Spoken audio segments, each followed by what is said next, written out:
আসসালামু আলাইকুম, সবাইকে শুভেচ্ছা। আজ আমরা আলোচনা করব একটি অত্যন্ত গুরুত্বপূর্ণ এবং খুবই কমন টপিকস, যেটা সাধারণত অনেক মানুষই ভুগে থাকেন, সেটা বুক ধড়ফড় করা। এবং এই বুক ধড়ফড় করা সাধারণত আমাদের রোগীরা আসে বিভিন্ন কারণে বুক ধড়ফড় করতে পারে।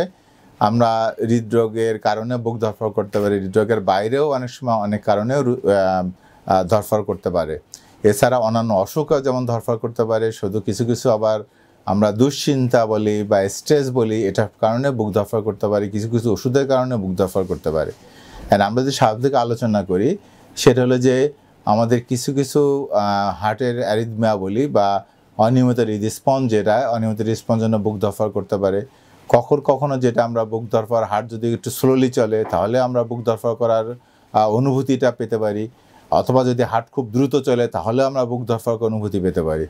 আসলে বুক ধড়ফড়টা জিনিসটা হলো যে আমাদের হার্ট কিন্তু নিরন্তরভাবে একদম মৃত্যু পর্যন্ত, জন্ম থেকে শুরু হয়েছে মৃত্যু পর্যন্ত আমাদের হার্ট কিন্তু কাজ করতে থাকে, কিন্তু এই কাজটা কিন্তু আমরা টের পাই না। হার্ট তার নীরবে নিভৃতে কাজ করেই যাচ্ছে, কিন্তু যখন এই হার্টের কাজটা আমরা টের পাই বা আমরা অনুভব করতে থাকি, তখনই কিন্তু এটাকে বলা হয় প্যালপিটেশনস বা বুক ধড়ফড় করা।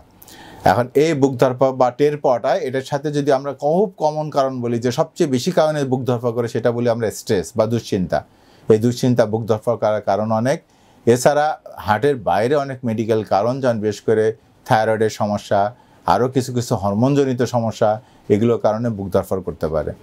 এছাড়া আমাদের হার্টের, যেটা বললাম, হার্টের ভিতরে ভালভে যদি সমস্যা হয়, হার্টের ভিতরে যদি ব্লক থাকে, সেই জন্য আমাদের বুক ধড়ফড় করতে পারে। হার্টের চারিপাশে যদি পানি জমে বা হার্টের মাসেল, যে মাংসপেশি যেটা আছে, সেটাতে যদি কোনো প্রদাহ বা আমরা ইনফ্লামেশন বলি, বা ওখানে যদি কোনো রোগ হয়, তাহলে কিন্তু বুক ধড়ফড় করতে পারে।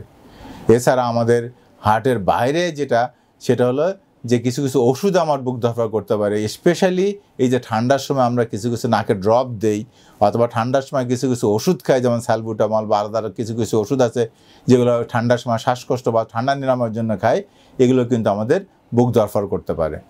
অথবা কিছু অনেক সময় থাইরয়েডের যদি ওষুধের ওভারডোজ হয়, তাহলে কিন্তু বুক ধড়ফড় করতে পারে।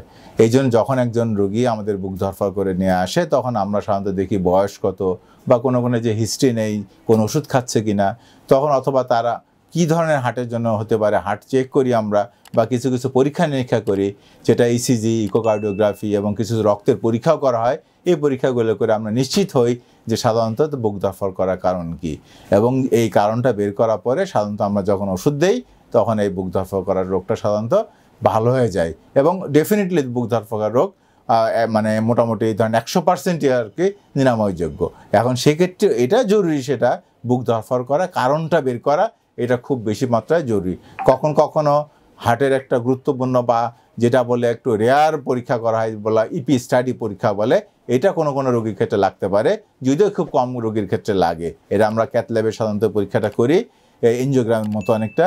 সুতরাং এই পরীক্ষা যার লাগে, আমরা স্পেসিফিকলি শুধুমাত্র সেই রোগীর ক্ষেত্রে এই পরীক্ষা করে ওইটাকে কারণ বের করে, যদি হার্টের ভিতরে আমরা অ্যাবনর্মাল কোনো ট্রাক্ট বলে বা অস্বাভাবিক কোনো পাথওয়ে যদি থাকে, সেটা আমরা চিকিৎসা করতে পারি। ধন্যবাদ সবাইকে।